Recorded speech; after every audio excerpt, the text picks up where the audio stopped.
Pronto, pessoal, sejam muito bem-vindos e bem-vindas ao nosso 32º encontro do webinar do Instituto Nacional de Assistência Farmacêutica e Farmaconomia. Já estamos agora devidamente compartilhados em todos os grupos e redes dos quais o INAF faz parte, e hoje a gente irá fazer um grande debate, uma apresentação sobre um artigo que foi apresentado e aceito no SPOR Europa.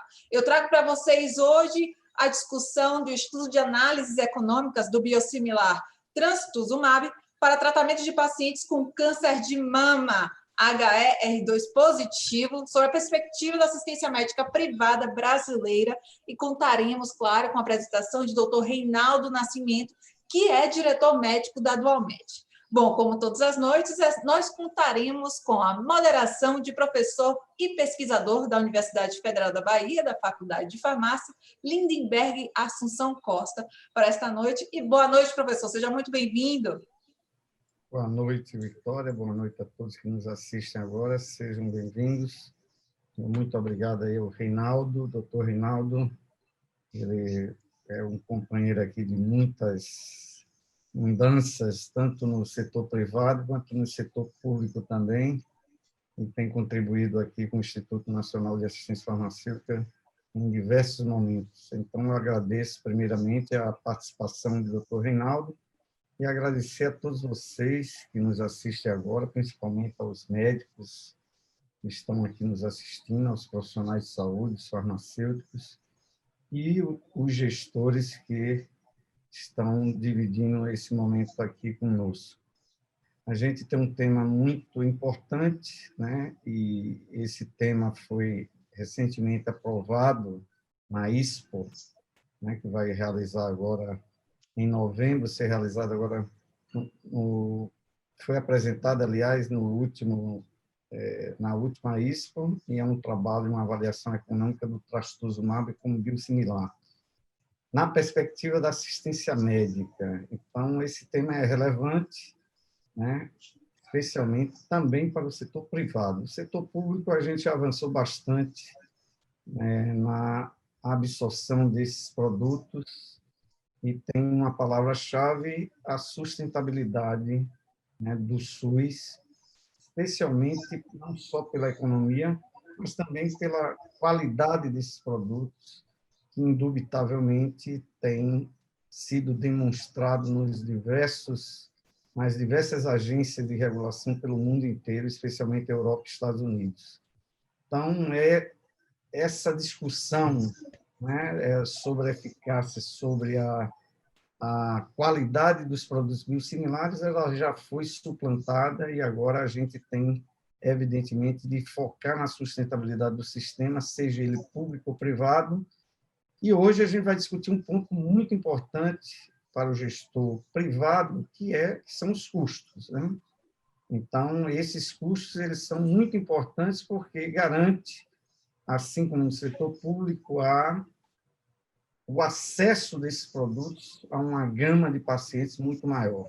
E quando se trata de um produto para câncer de mama, especificamente, né, para pacientes que têm a expressão proteica HER2 positivo, é fundamental a gente falar dos custos e falar da perspectiva privada com relação a essa abordagem. Então, eu gostaria de convidar vocês, ao final da conferência do Dr. Reinaldo, a participar aqui através do Q&A ou através do bate-papo. Eu recomendo mais no Q&A, que é o botão de perguntas, está logo abaixo do vídeo, né, o botãozinho, e vocês podem perguntar diretamente, que eu vou estar fazendo essa moderação. Queria agradecer também aqui a Amigen, a Rafael, que está, né, sendo um interlocutor com o Instituto Nacional de Assistência Farmacêutica, agradecer o apoio e acreditar nesse projeto, que ele é muito importante para o setor de saúde suplementar. Então, sem mais delongas, eu passo a palavra aqui para o Dr. Reinaldo iniciar a sua conferência. Muito obrigado, Reinaldo, e seja bem-vindo mais uma vez. Eu que agradeço, me sinto honrado mais uma vez pelo convite aí do INAF. Para mim é uma honra e um prazer estar aqui participando, principalmente falando de um tema como você mesmo colocou, tão importante, tão empolgante, tão atual, né? Que é a questão dos biosimilares no nosso cenário, principalmente do ponto de vista econômico. Mas também, para não me prolongar muito, eu vou colocar já aqui a nossa apresentação. Eu acho mais interessante, talvez, a gente fazer um bate-papo aí depois. Deixa eu tentar colocar aqui.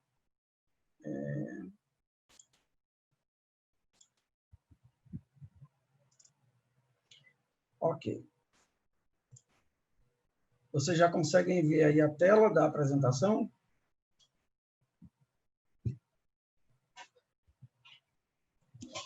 Vamos lá, então.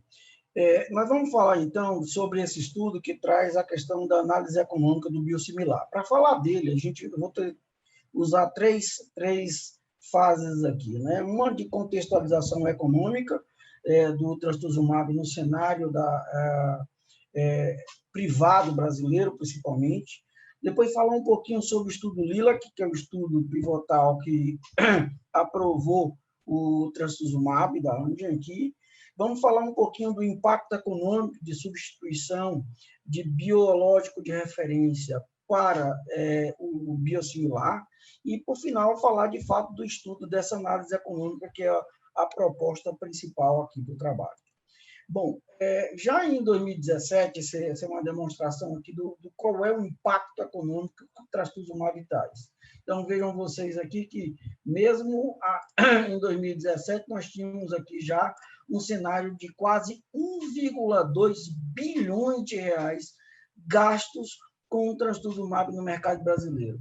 Então, o trastuzumab aparece como o primeiro medicamento, então, despontado de maior gasto no mercado brasileiro. Esses mesmos valores assim representam em consumo de frascos de ampola de trastuzumab que mais de 510 mil ampolas, sendo 21,4% do mercado privado e 78,6% do mercado público.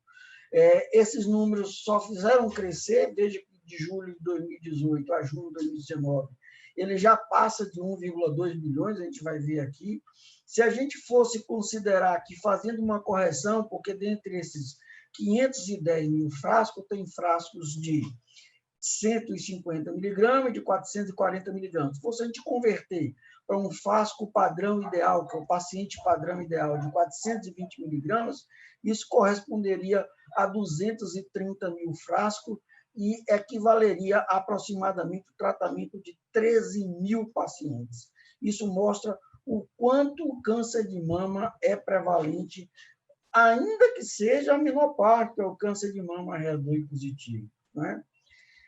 Esse número, em 2018, como eu mostrei, ele só fez aumentar, então ele já passa de 1,2 bilhões, mostrando a mesma proporcionalidade.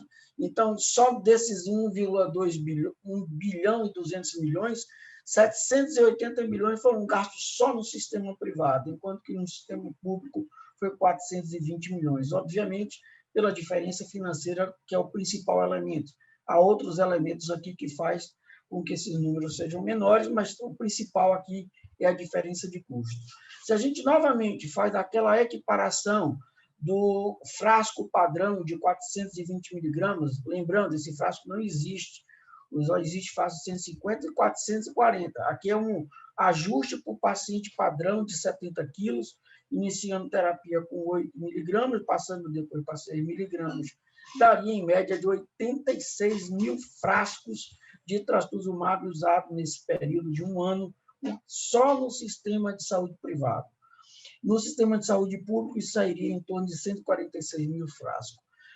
Isso equivaleria, considerando 17 aplicações, 17 ciclos ano, né? 17 frascos utilizados por ano, aproximadamente 5 mil pacientes tratados no sistema privado e 8 mil tratados no sistema público de saúde. Bom, aí agora a gente, visto esse impacto econômico, o quanto o trastuzumab impacta dentro do mercado, seja do privado, seja do público, em nosso cenário, a gente traz um pouquinho desse estudo LILAC, né, que aprovou o Candinte, que é o biosimilar do trastuzumab da Amgen aqui no cenário brasileiro. E por que ele está aqui, inclusive? Esse é um estudo que eu achei muito interessante, eu não tinha visto isso em nenhum outro estudo ainda de biosimilar. O que ele traz de interessante, de diferente? O que foi feito? O que traz de interessante é o desenho dele, o design, a proposta dele. A proposta dele foi, veja que ela é iniciada na fase de neoadjuvância, ou seja, quando você faz a quimioterapia antes da cirurgia. Então, os pacientes foram selecionados e tomados, primeiro, os 3 ciclos, 12 semanas de epirubicina mais ciclofosfamida, ou seja, tomou a QT, e aqueles que completaram essa QT inicial foram randomizados em 2 braços. Um braço, o trastuzumab de referência, o Hercept, e o outro braço, o trastuzumab biosimilar Canginte.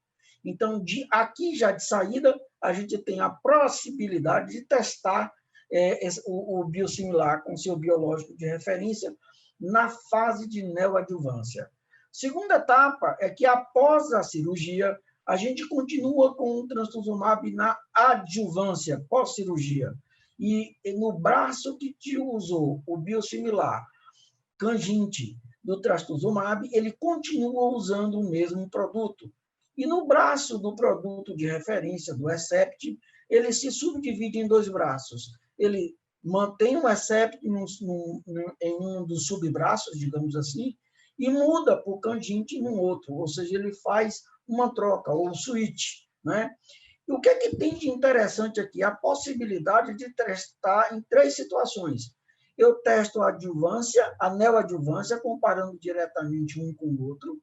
Testo a adjuvância, porque eu tenho um braço que só usou Canginte e outro que só usou o produto de referência.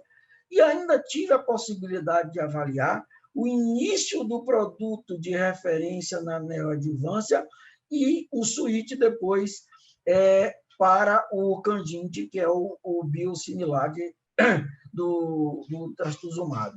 E em todos esses cenários, ele foi avaliado e mostrou que ele é tão bom quanto o produto de referência. Então, o desfecho é a resposta patológica completa, principalmente, esse é um desfecho, principalmente quando se usa estudos de neoadjuvância, ele é fundamental. Então, assim, mostrando que, tanto do ponto de vista da eficácia como da segurança, ele foi muito interessante. E, que eu saiba, é o único que foi testado com esse single switch, essa troca aqui pós-adjuvância. Então, um dado muito interessante desse estudo Lilac. E o que ele mostrou? O resultado do estudo Lilac foi que a taxa de resposta patológica completa foi até um pouco maior no biosimilar, que aqui é representado pelo ABP 980, em comparação com o trastuzumab de referência, o Hercept. Na realidade, essa pequena diferença aqui, ela não pode ser considerada como melhor, porque o estudo não teve como propósito mostrar superioridade. Os estudos, para quem sabe, os estudos com biosimilar, ele testa ou equivalência ou não inferioridade. E ele consegue demonstrar essas equivalências tanto na eficácia como também nos efeitos adversos, que também tiveram pequenas diferenças, mas nenhuma delas capaz de demonstrar que houve alguma diferença significativa do ponto de vista estatístico, né? Atendendo ao propósito do estudo. Uma outra coisa que eu achei bastante interessante do estudo Lilac é que ele também mediu as taxas de anticorpo antimedicamento, ou anticorpo anti-anticorpo, ou AMAs, ou ABAs, como alguns chamam. Isso é extremamente importante porque essa taxa, quando se identifica uma taxa elevada, ela é responsável, às vezes, por falha do medicamento ao longo do tratamento. E não foram detectados anticorpos, nem nos braços que usou o trastuzumab de referência, o Hercept, ainda bem, como também no trastuzumab biosimilar, o Canginte.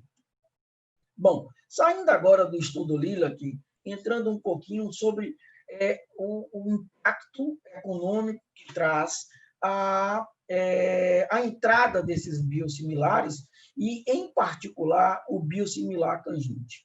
Quem lida com farmacoeconomia conhece bem essa matriz de custo-efetividade, onde a gente tem 2 dois parâmetros de avaliação, um deles é a efetividade clínica e o outro é o custo que a gente mede, para avaliar as tecnologias, as propostas de tecnologia, quando comparada com as tecnologias já instaladas, a tecnologia padrão. E essa matriz ela é dividida em 4 quadrantes, né? Então, ela tem um quadrante superior esquerdo, que é onde você tem menos custos e mais saúde. Obviamente, esse tipo de tecnologia é plenamente abandonada, ela nunca é incorporada, não faz o menor sentido você absorver uma tecnologia nova que diminui saúde e, ainda por cima, aumenta os custos, né? Você tem no quadrante diametralmente oposto, do lado inferior direito, um cenário que é o melhor de todos, é aquela tecnologia que traz mais efetividade, traz mais saúde e reduz o custo. Esse é o melhor dos mundos, é o que a gente mais quer. Mas, na verdade, a maioria das tecnologias não ficam nesses 2 quadrantes, ficam nos outros 2, onde a gente pode ter menos saúde com menos custo e, principalmente, mais saúde, mais efetividade e mais custo. Esse cenário de mais saúde e mais custo é onde normalmente se encontra a maioria das tecnologias. E a pergunta é, e onde é que estaria aqui o biosimilar, o trastuzumab biosimilar tangente aqui nesse cenário? Ele está exatamente aqui, onde mostra uma mesma efetividade, então a efetividade é exatamente igual, ela não é maior, não é pior, obviamente, né? Ela é exatamente igual, só que o custo é bem mais abaixo e a gente vai ver o quanto abaixo isso é.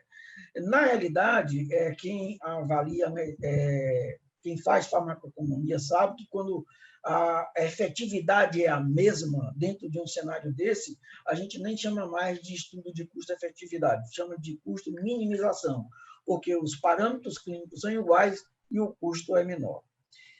Bom, e o quanto impactaria, digamos assim, o Canginte na substituição, por exemplo, em relação ao Herceptin, em relação ao medicamento de referência? Que impacto isso poderia trazer no cenário da saúde suplementar? Bom, se a gente pegar uma paciente padrão, de novo, a paciente com 70 quilos, com dose inicial de 8 miligramas, dose subsequente de 6, com preço fábrica de CMED de 18%, a gente teria com a média de 17 ampolas de 420 miligramas ano, a gente teria em um ano um custo com Herceptin de 218 milhões versus um custo de 94 milhões com o Canginte. Uma redução de 57% no custo. Uma redução muito significativa. Imagine vocês com uma operadora que tenha, por exemplo, um orçamento de 3 milhões para gastar neste cenário, ela sequer gastaria com 10 pacientes se fosse com o Herceptin. Já com o Canginte, a gente consegue tratar 23 pacientes. Isso demonstra a capilaridade, a capacidade de absorver acesso para 13 pacientes adicionais. Isso é um dado extremamente importante, né?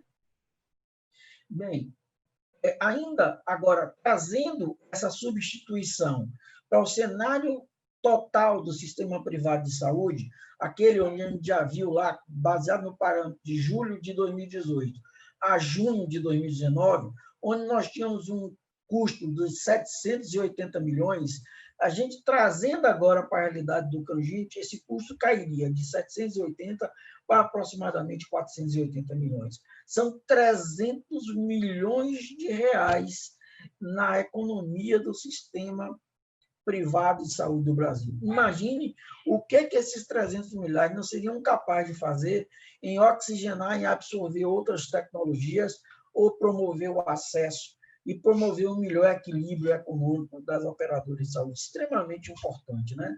Então, é uma cifra que a gente não pode fechar os olhos para ela. Bom, agora vamos chegar no estudo propriamente dito, que foi objeto de apresentação e pôster da ISPOR de 2020, a ISPOR europeia, aliás, a ISPOR Web, né? Esse ano de 2020 a gente não teve a possibilidade de estar presencialmente, então, na ISPOR Europa, que foi muito mais pelo web, a apresentação da análise econômica do biosimilar do trastuzumab em pacientes com câncer de mama HER2 positivo, na perspectiva do sistema privado do Brasil. E por que esse pôster, esse material, esse estudo é interessante? O que me chamou a atenção nesse estudo foi o seguinte: quando a gente pega a maioria dos outros estudos econômicos de biosimilares, a enorme maioria deles traz a seguinte proposta, que é a comparação da introdução do biosimilar em comparação com o seu produto de referência. Ora, a gente já sabe que os biosimilares, quando aprovados, eles são de equivalência clínica. Então, ele não é melhor e nem pior, eles são iguais do ponto de vista clínico. Mas eles são sempre baratos, então é sempre um estudo que demonstra uma superioridade, um ganho importante. O que esse estudo aqui, então, trouxe de diferente? O que eu achei muito interessante é o seguinte: em alguns cenários, e a gente vai ver aqui, às vezes o ESEPS mostra, a introdução do ESEPS mostrou que, a despeito de trazer um ganho clínico, uma efetividade clínica, ele trouxe um impacto econômico muito grande, que, através das análises econômicas, mostrou que ele não é custo-efetivo em algumas situações. E ele, não sendo custo-efetivo, pode, inclusive, não ser absorvido, né? A pergunta é, e agora, considerando que eu tenho um biosimilar com uma diferença de custo tão grande, de 57%, será que ele pode ser custo-efetivo? Então, eu estou agora comparando. Antes eu fazia só quimioterapia, agora, será que eu fazendo quimioterapia mais o trastuzumab, eu mudo o cenário? Quando foi testado antes, quando o trastuzumab era o de referência, que tinha um custo elevado, essa é que eu acho que é o pulo do gato, é a coisa mais importante desse estudo. Então, como é que foi feito esse estudo? Esse estudo foi feito, tem um modelo de Markov baseado em estado de saúde, que foi progressão da doença, sobrevida livre de progressão e morte. Foi avaliado os custos baseado com CEMED, com os custos da CEMED, com preço de fábrica de 18%. A avaliação dos custos adicionais de administração, de manejo de doença, também foram levados em consideração. Obviamente, um modelo de sobrevida, sabendo já que existe a sobrevida daquele paciente que faz quimioterapia associada ao trastuzumab é maior, ele precisa ser particionado para calcular a razão de custo incremental.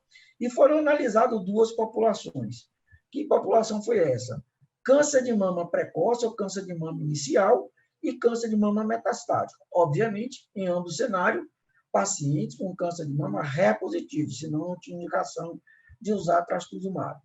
E qual foi o desenho? O desenho era comparar quimioterapia apenas versus quimioterapia mais trastuzumab biosimilar. Então, a quimioterapia usada por câncer de mama precoce foi a doxo mais ciclofosfamida e docetaxel, e no câncer de mama metastático foi o paclitaxel. E, obviamente, a intervenção é a quimioterapia associada com o trastuzumab. Os desfechos que foram avaliados nesse estudo foram os anos de vida, custo ao longo de vida e a razão de custo incremental, que é o quanto eu vou gastar para ter um ano de vida a mais, incorporando ao trastuzumab a quimioterapia.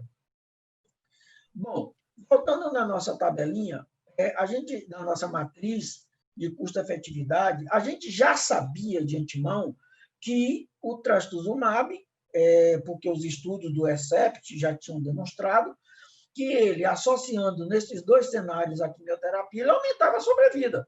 Então, a gente já sabia disso. Só que ele tinha um custo muito elevado, muito elevado. Então, eu tinha um acréscimo, né, de sobrevida, eu tinha um incremento de efetividade, mas tinha um custo tão alto que ficava acima de um limiar de custo-efetividade. Então, ele não era custo-efetivo. E qual a proposta agora do estudo? A proposta do estudo é, bom, agora, se eu usar o biosimilar, o Canginte, que cenário eu vou ter? Eu já sei que eu não vou aumentar a efetividade, não vou aumentar a quantidade de vidas em relação ao biológico de referência, mas eu diminui o custo. Será que essa redução do custo, eu consigo empurrar essa bolinha abaixo desse limiar e transformar o cenário de não custo-efetivo para custo-efetivo? Essa aqui é a grande jogada. Só para falar um pouquinho, esse limiar de custo-efetividade, ele ainda não é oficial. Existe um projeto de lei número 415 que está no Senado desde 2015, que propõe a regularidade, oficializar, criar um limiar de custo-efetividade oficial do país. E ele hoje segue esse projeto, tem uma sugestão de colocar 3 PIB per capita, que não é à toa, porque a Organização Mundial de Saúde recomenda aos países em desenvolvimento e até mesmo aos países desenvolvidos usarem um limiar de 3 PIB per capita como limite de custo-efetividade. Esse projeto de lei, a última vez que eu tive a oportunidade de entrar no site do Senado, ele já está desde outubro ou novembro do ano passado, pronto para ser colocado em pauta, pronto para ser pautado na comissão, mas, infelizmente, está lá, tadinho, até hoje não pautaram ainda esse projeto, né? Bom, e como é que ficou, então, o cenário do trastuzumab biosimilar diante dessa proposta? Pois bem, no câncer de mama inicial, a quimioterapia custa R$ 268 mil e promove 11,67 anos de sobrevida. A introdução de um biológico, né, seja ele o biológico de referência, seja ele o biosimilar, aumenta a sobrevida. E a gente sabe que isso vai para 13,5 anos. Mas aqui, o custo aqui muda. Então, a introdução do Canginte, do biosimilar do trastuzumab, aumentou o custo de 268 para 391. Então, o que eu tenho? Eu tenho R$ 123 mil a mais, mas também acrescentei 1,83 anos de vida a mais. Quando a gente faz essa proporção aqui, a gente descobre que tem uma razão de custo incremental, leia-se o quê? Eu tenho para cada ano de vida salvo 67.609. Isso aqui não chega nem a 2 PIB per capita. Hoje o PIB per capita está em torno de 35 mil, isso varia às vezes um pouquinho quando a gente olha por causa da flutuação do dólar, porque é a publicação aqui do Banco Mundial, mas está em torno de 35 mil. E se a gente olhar aqui, ele está bem abaixo do limiar, né, que seria R$ 106 mil. Então, ele está menos de 2 PIB per capita. Já no câncer de mama metastático, o tratamento apenas com quimioterapia dá 228 mil e leva uma sobrevida de 2,66 anos.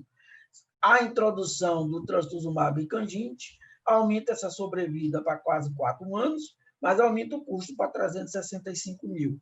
Então, o que a gente tem? A gente tem um aumento de custo de R$ 136 mil e um aumento de 1,32 anos. De novo, razão de custo incremental, leia-se para cada ano de vida salvo da introdução do trastuzumab no câncer de mama metastático em comparação com quimioterapia, leva um custo incremental de R$ 103 mil, ainda inferior aos 3 PIB per capita, e apesar de estar bem pertinho ali, né, batendo quase na trave, ainda demonstrando ser custo efetivo, né?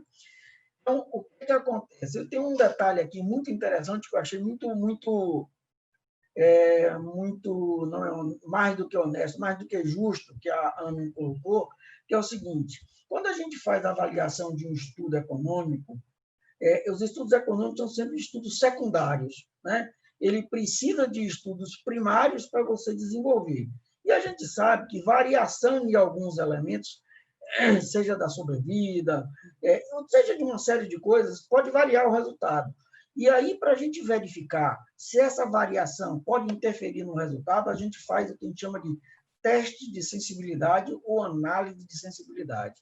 Aqui a gente varia, né, esses elementos que são chaves, digamos assim, no processo da avaliação do estudo, para verificar se eles comprometem ou não o resultado.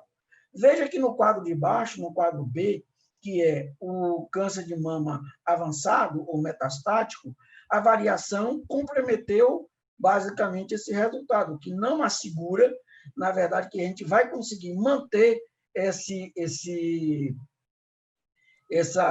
cenário de ser custo-efetivo, com aquele padrão de custo-efetividade, se a gente variar alguns destes critérios. Entretanto, no cenário A, no quadro A de cima, aqui onde a gente tem o câncer de mama precoce, veja que, por mais que for feita a variação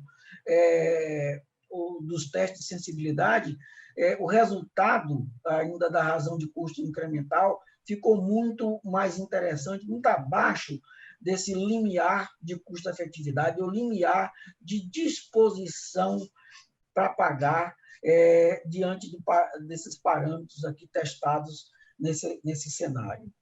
Bem, o que a gente tem na realidade, se a gente fosse comparar, por exemplo, se em vez do Canginte fosse já o Herceptin, só para a gente ter uma noção de o quanto isso mudaria. Se a gente pegasse aqui, por exemplo, 1.000 pacientes tratando só quimioterapia, a gente ia ter um impacto de 52 milhões e um tempo de vida, obviamente, já mostramos menor. Quando a gente associa com o trastuzumab, seja ele trastuzumab biológico de referência, seja ele trastuzumab biosimilar, Canginte, a gente sabe que aumentou lá em quase 2 anos a mais de vida para cada paciente, né? Então, se a gente fosse colocar aqui o ganho em vida, seria, se não me engano, lá foi 1,8, estaria aqui 1.800 anos de vida nessa população de 1.000 pacientes aqui. Só que isso traz um custo adicional, que a gente viu lá, 80 milhões. Então, para adicionar 1.800 anos de vida nesse grupo, a gente ia ter um gasto de 80 milhões adicionais.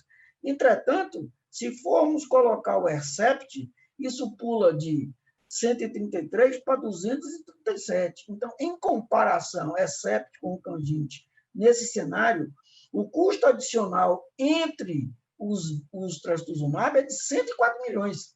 Se a gente for comparar apenas com o custo com a quimioterapia, isso dá 185 milhões. Né? Então, é uma proporção muito grande. Isso no cenário do câncer de mama precoce. No cenário de câncer de mama metastático, a gente pegando aqui uma população menor, já que é menos prevalente, obviamente, o câncer de mama metastático é menor do que o câncer de mama inicial, a gente teria um gasto de 5 milhões e pularia para 18 milhões ou 16 milhões com a associação do Canginte com o trastuzumab biosimilar, o que dá um incremento de 11 milhões. Mas, mais uma vez, aqui também a gente está aumentando aqui 1,3 anos de vida em cada paciente. Então, a gente estaria aumentando nessa população mais de 130 anos de sobrevida, né? Bom, a quanto? A 11 milhões. Entretanto, se fosse com Herceptin, não seria apenas os 16, seriam 29 milhões. Em comparação com o Canginte, tem uma economia aqui de 13 milhões. O custo saltaria, então, de 5 para 29. 24 milhões de diferença, enquanto que o Canginte foi apenas de 16 milhões. É uma diferença, uma economia de 13 milhões se comparado com o biológico de referência, o trastuzumab de referência, o Herceptin. Bom, enfim, o que a gente pode concluir aqui desse cenário, né? Primeiro, de forma inconteste, o Canginte, ou o biosimilar do trastuzumab, ele, sem sombra de dúvida, vai promover um cenário de economia em qualquer situação onde você tem hoje a utilização de um trastuzumab de referência, né? Então, o trastuzumab, se você tem um cenário onde você já dispensa o trastuzumab de referência, a incorporação do Canginte vai trazer uma economia, ainda que você não use preços CMED, certamente aqui a gente traz uma economia muito relevante, dada a prevalência que a gente já viu lá nos primeiros slides. E uma outra coisa também muito interessante da proposta do estudo é essa, é que o tratamento ele se mostrou custo-efetivo, tanto na situação do câncer de mama metastático, mas principalmente no câncer de mama precoce. Então, se antes havia alguma restrição para a utilização a associação do trastuzumab, no caso do de referência Herceptin, associada à quimioterapia, por uma questão de não custo-efetividade, aqui agora o Tangente traz uma alternativa, uma solução, na realidade, muito importante, principalmente no câncer de mama precoce. Então, assim,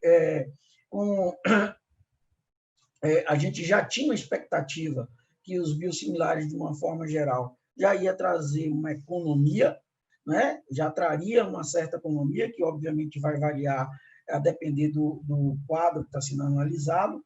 E aqui, mais do que isso, essa proposta desse estudo mostrando que, mesmo quando eu não estou comparando com o biológico de referência, eu posso, em um certo cenário, estar mudando o contexto econômico e permitindo, dessa forma, a incorporação e acesso a essa tecnologia e, entre outras palavras, salvando vidas de muitas mulheres. Acho que é basicamente o que eu tinha para apresentar aqui e acho que a gente pode fazer uma discussão. Deixa eu tentar aqui. Muito bem, excelente apresentação, doutor Reinaldo Rocha. Estamos aqui diretamente do Facebook, você que nos acompanha pelo INAF, um webinar tratando de um assunto extremamente importante, que é exatamente a sustentabilidade do Sistema Único de Saúde, da saúde suplementar, falando sobre o tratamento do câncer de mama através do biosimilar, né, da Amgen aqui em particular, e o doutor Reinaldo trouxe um estudo muito importante. Eu queria fazer um primeiro esclarecimento, doutor, porque quem não é da área, que pode estar nos assistindo, ele não entende, pode não entender quando você falou lá com relação aos frascos de que o Herceptin é 440 miligramas e o biosimilar é 420, né?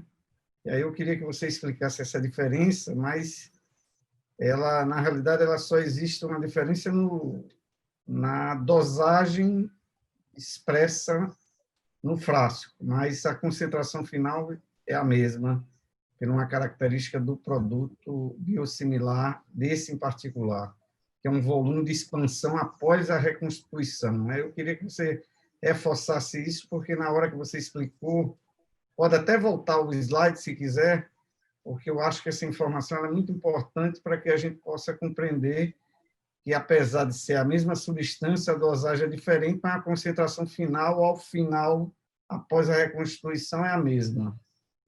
Na verdade, não existe a ampola de 420, né? Existe a ampola de 150 e a ampola de 440, ele não muda esse cenário. Aquele ajuste de ampola de 420, na verdade, ali, ou frasco de 420, é para poder você fazer uma adequação.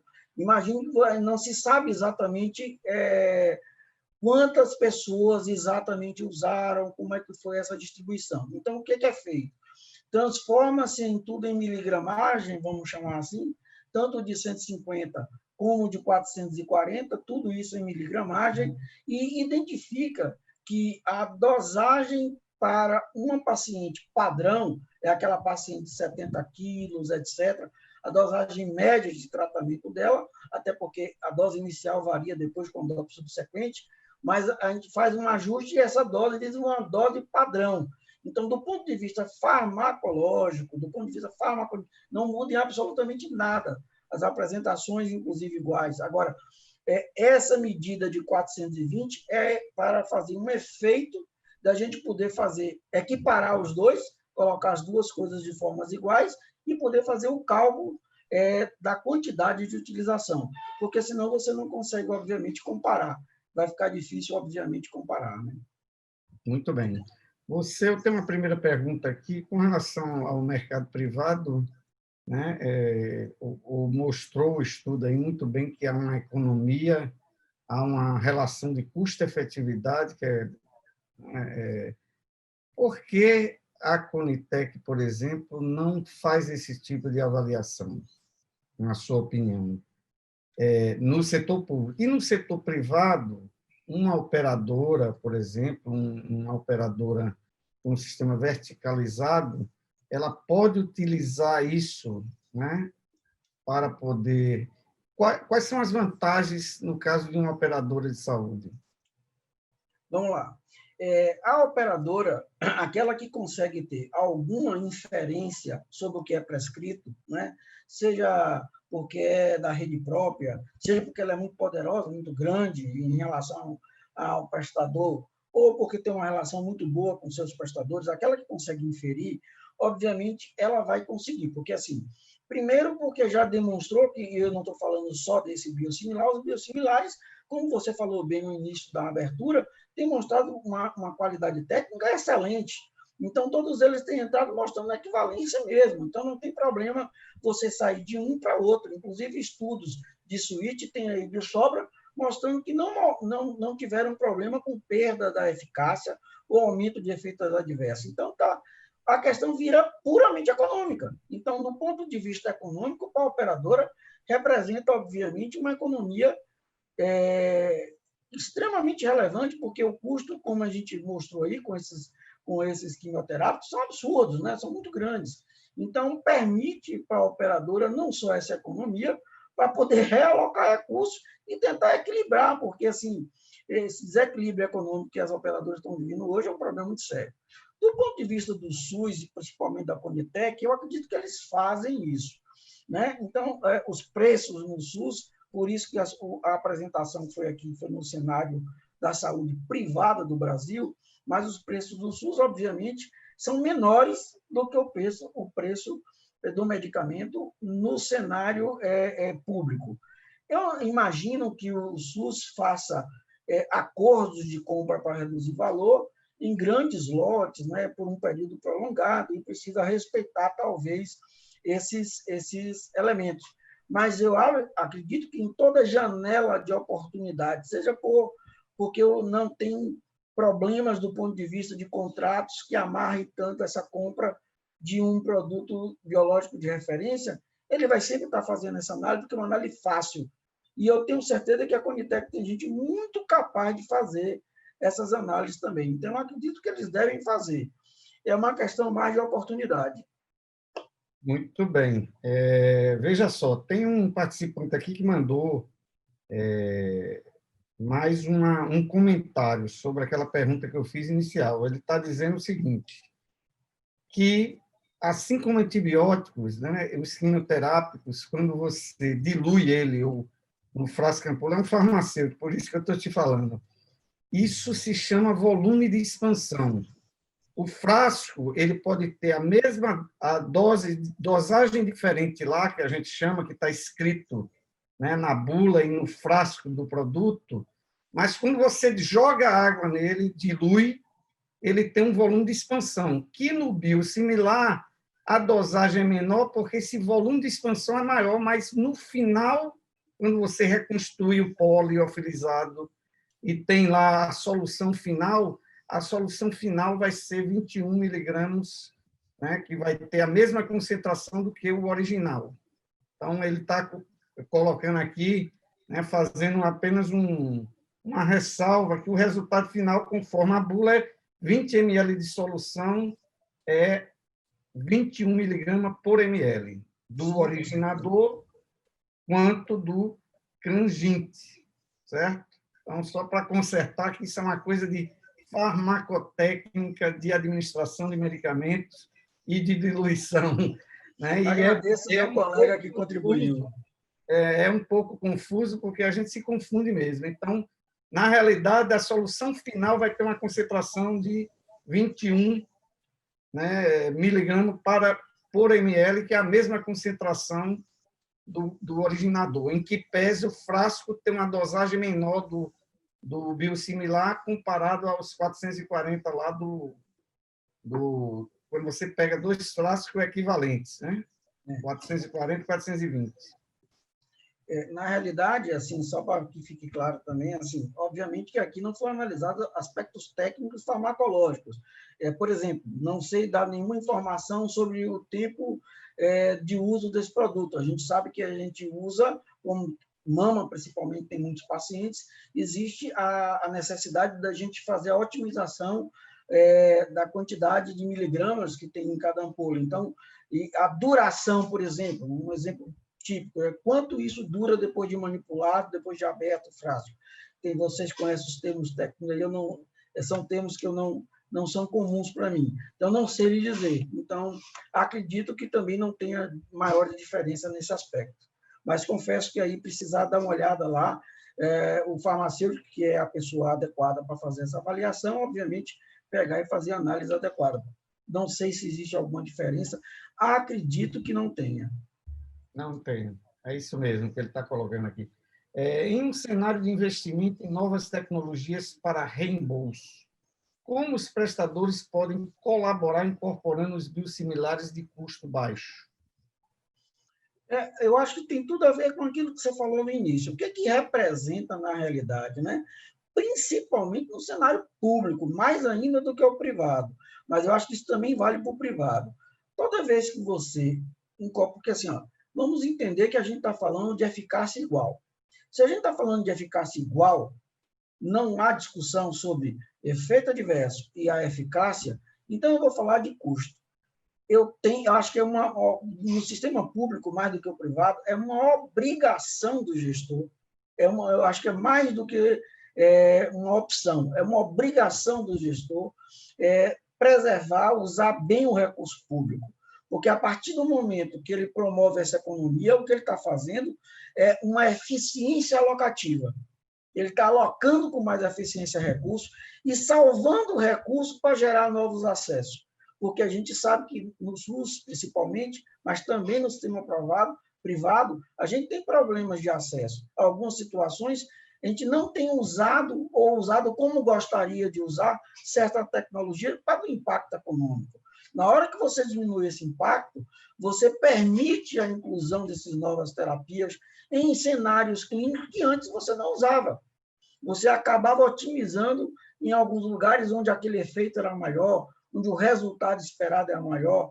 Então, é muito importante, por isso que eu achei interessante esse estudo, porque ele não fez, se vocês perceberem, o estudo ele não comparou o biosimilar de referência, ou o biológico de referência, com o biosimilar.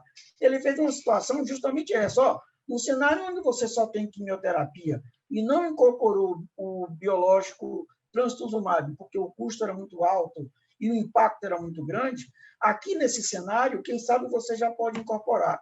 E se você incorporar, amigo, você está dando quase 2 anos de vida a mais para essa paciente.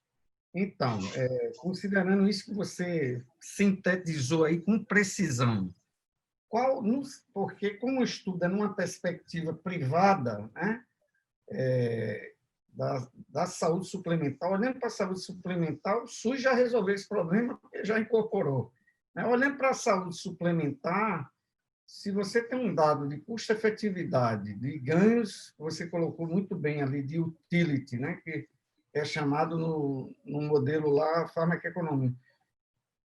O que o prestador pode fazer? Qual é a recomendação que você acha se você fosse, né? Se você fosse, não, acho até que você é, mas se você tivesse numa grande operadora dessa verticalizada, tal, o que o prestador, considerando esse dado que você colocou aí, sobretudo de ganhos de vida, né, poderia fazer, porque isso é um dado impressionante. Se o cara não tinha condições antes, agora ele tem condições. O que você recomenda o prestador fazer?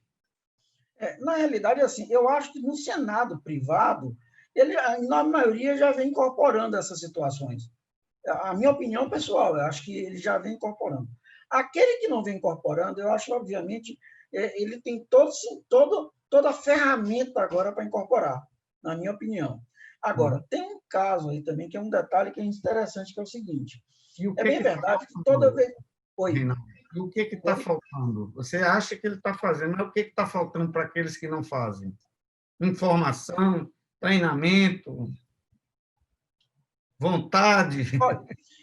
Olha, talvez dinheiro, né? E a gente não pode também esquecer que tem muita operadora que está quebrada e numa situação muito delicada do ponto de vista econômico. Agora, eu imagino que a maioria já tenha fazendo isso. Aquele que não está fazendo isso, obviamente, eu acho que assim, está perdendo um tempo absurdo, porque assim, já existe informação suficiente para isso. Talvez o que esteja faltando, você mesmo colocou aí, principalmente as operadoras menores, talvez, ela não tenha um corpo técnico, né? Uma inteligência clínica e farmacoeconômica para isso. Você colocou uma coisa muito interessante. Então, assim, do ponto de vista clínico, tem muita gente já dando informação demais, mas no Brasil ainda tem pouca gente habilitado a fazer análise farmacoeconômica.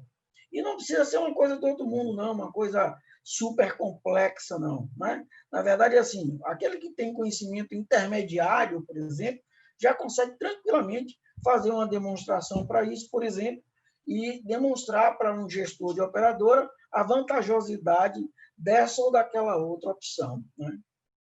Muito bem. Na sua opinião, doutor, quais os critérios que a operadora de saúde deve adotar na escolha de um biosimilar?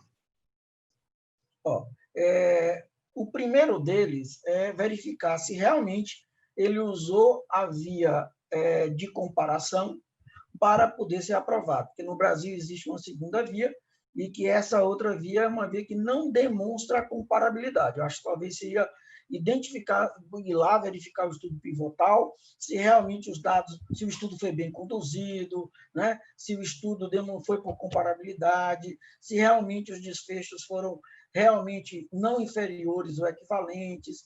E eu imagino que você não vai ter dificuldade para isso, porque a maioria deles são assim. Eles têm esse nível de qualidade, os biosimilares vieram com uma qualidade fantástica. Eu costumo dizer o seguinte, que os biológicos não tinham a qualidade que hoje tem, e tudo isso veio por causa dos biosimilares, porque teve muita coisa que a gente só descobriu depois dos biosimilares. Passando isso, obviamente, é observar se já existe, principalmente, estudos que demonstram a possibilidade da troca. Então, se você já tem estudos como esse, você já pode não apenas absorver os novos pacientes, mas você já pode usar para os pacientes que já estão no uso do biológico de referência. E isso é que traz uma economia imediata, porque a economia a longo prazo é para o paciente novo. A economia imediata é aquela para o grupo de pacientes que já está utilizando, né? Então, essa é uma outra coisa também fundamental. Eu acho que, basicamente, são essas coisas que me guiariam. Ah, sim, e, obviamente, a diferença de valor no tratamento, claro, né? Então, a diferença de valor no tratamento, se por acaso eu tenho um biológico de referência, onde minha equipe toda está acostumada a utilizar, excelente manejo e tal, e chega um outro biosimilar, onde, na verdade, o custo é igual ou minimamente abaixo, eu não vou estar tão empenhado em dispensar esforços no processo de incorporação, às vezes até comprar briga com a equipe de prescritores, com uma diferença muito pequena. Mas, normalmente, eles têm vindo com uma margem muito interessante. Muito bem, estamos aqui conversando com o doutor Reinaldo Rocha. Ele é especialista em farmacoeconomia, hoje está trabalhando tanto aqui no Hospital Aliança quanto no grupo, né, da Apvida. Doutor Reinaldo, para finalizar nosso webinar de hoje, eu queria lhe perguntar que mensagens, né, você daria. Tem uma pergunta aqui que eu achei interessante, eu vou até fazê-la agora. O que uma pessoa perguntou aqui se as operadoras que têm os mesmos interesses, elas se conversam com relação às ações, se há alguma coisa padronizada em termos de quando vem uma novidade dessa, tipo aqui, se há uma conversa padronizada, biosimilares, tem grupos técnicos que discutem isso, né, entre as operadoras, a ANS promove esse tipo de discussão, existe fórum de discussão levados a cabo pelas próprias operadoras?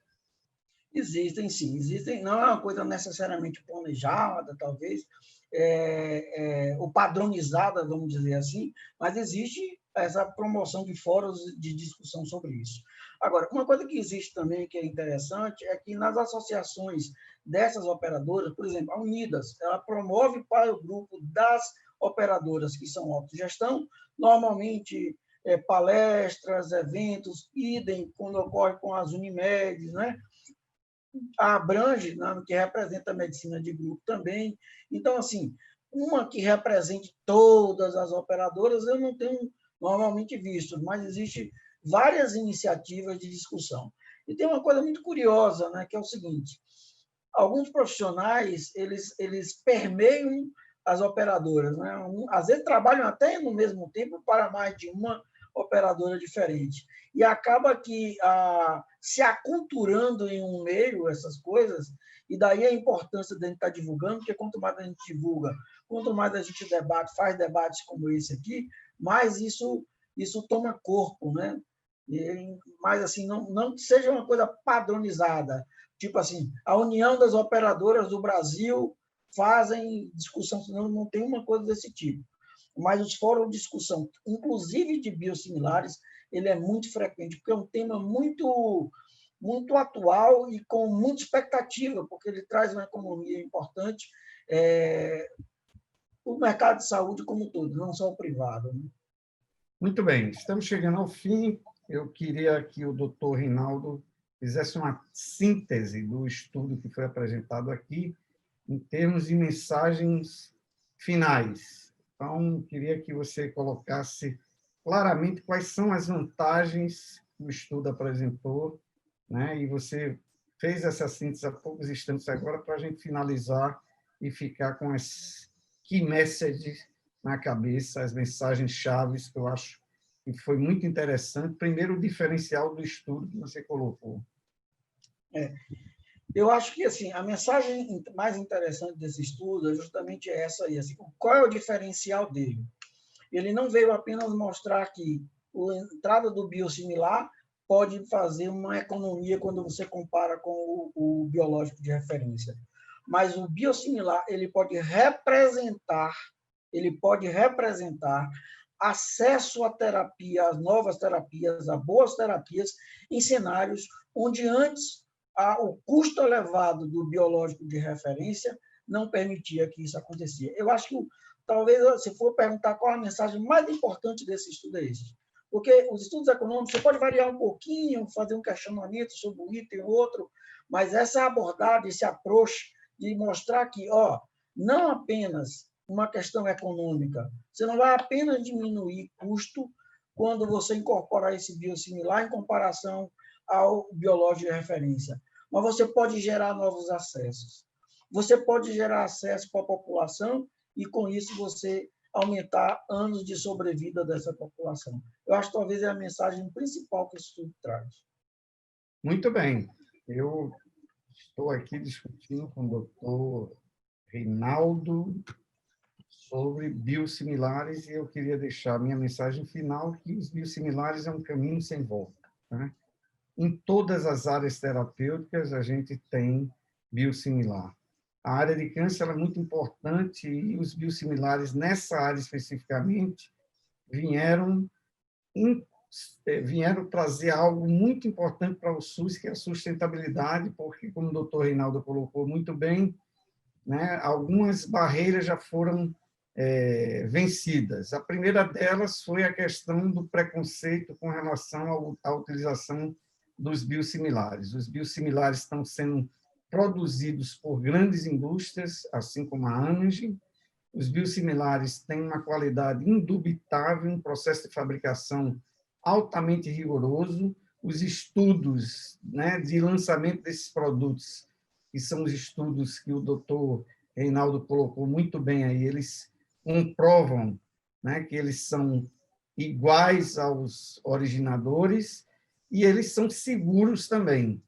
E agora ele traz um estudo muito interessante que coloca a relação de custo-efetividade, né, um dos primeiros estudos que mostra, inclusive, não só no mercado público, mas, sobretudo, no mercado privado, isso traz economia, traz uma economia importante e melhora, evidentemente, a relação de custo-efetividade, trazendo economia, mas também trazendo qualidade de vida para os pacientes, especialmente para câncer de mama HER2 positivo.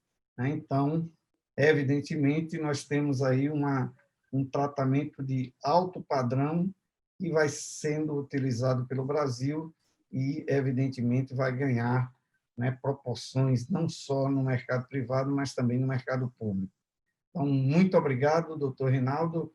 Coloca aí as suas palavras finais de despedida do nosso webinar de hoje. Eu que agradeço, assim, é sempre uma oportunidade, é um prazer enorme, uma honra estar aqui nesse fórum fantástico que é o INAF, e com uma plateia que a gente sabe que é de altíssimo nível. Muito obrigado, boa noite para vocês também. Obrigado. Bem, eu me despeço aqui, eu queria agradecer a Ange pelo apoio ao nosso webinar de hoje, agradecer a vocês que nos assistem agora no Facebook.